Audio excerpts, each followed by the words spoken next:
Selamat pagi, nama saya Maria Teresia Susi Setianingsih. Saya selaku rekan kerja dari Pak Wardoyo. Saya ingin mengomentari pembelajaran yang dilakukan oleh Pak Wardoyo selama ini. Sebagai rekan kerja sekaligus teman selama masih kuliah, saya tahu banget bagaimana cara pembelajaran Pak Wardoyo yang dipupuk sejak kuliah. Pada waktu itu kita sama-sama menjadi asisten dosen, jadi saya sudah paham bagaimana cara penyampaian pembelajaran yang Pak Wardoyo lakukan pada saat itu.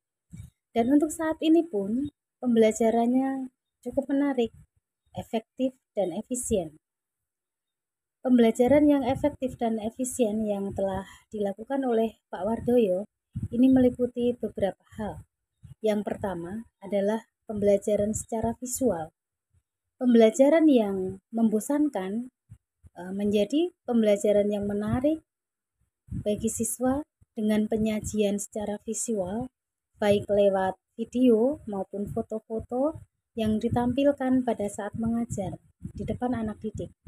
Sehingga anak didik menjadi tahu dan lebih mengerti atau lebih memahami daripada dilakukan dengan hanya metode ceramah saja.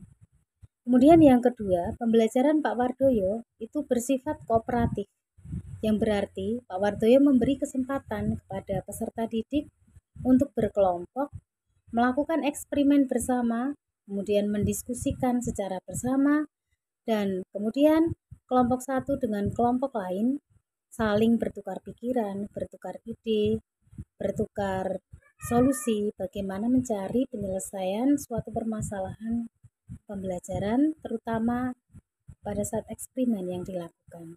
Jadi ini sangat menarik, siswa diberi kesempatan, siswa diberi hak untuk mengutarakan pendapatnya masing-masing dengan ide dan gagasannya sendiri.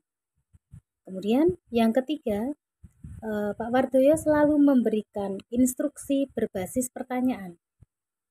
Artinya, Pak Wardoyo memberikan pertanyaan-pertanyaan yang merangsang atau menstimulus peserta didik untuk bisa mengungkapkan ide, mengungkapkan gagasan, dan mengungkapkan pengetahuan yang telah ia pelajari.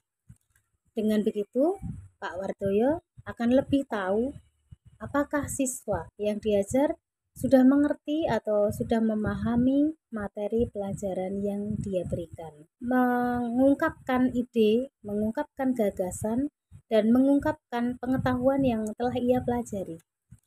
Dengan begitu, Pak Wardoyo akan lebih tahu apakah siswa yang diajar sudah mengerti atau sudah memahami materi pelajaran yang dia berikan.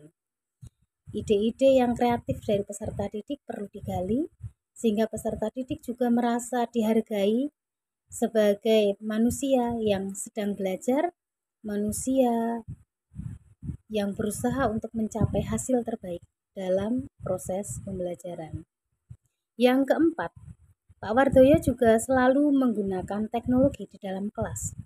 Teknologi yang kita lihat yang dilakukan oleh Pak Wardoyo di dalam kelas, misalnya penggunaan berbagai macam smartphone ataupun penggunaan LCD proyektor untuk menampilkan video, menampilkan gambar-gambar, dan juga memberi kesempatan murid untuk menuliskan dalam bentuk digital, menuliskan dalam bentuk digital tentang pengetahuan yang mereka peroleh ataupun ide-ide gagasan inovatif kreatif peserta didik, sehingga peserta didik menjadi tidak jenuh dengan adanya teknologi di dalam kelas, mengingat murid-murid saat ini adalah murid-murid milenial yang sudah mengenal digital.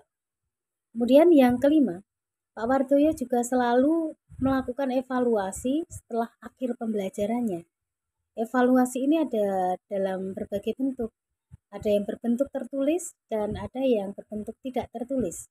Yang berbentuk tertulis, misalnya dengan mengadakan ulangan harian atau mengisi form yang disediakan oleh Pak Wardoyo, dan juga dalam bentuk tidak tertulis. Yang dalam bentuk tidak tertulis bisa dengan wawancara, bisa dengan diskusi, presentasi, Ada juga Pak Wardoyo melakukan hal inovatif lagi. Siswa diajari untuk membuat laporan, kemudian mengumpulkan dalam bentuk portofolio.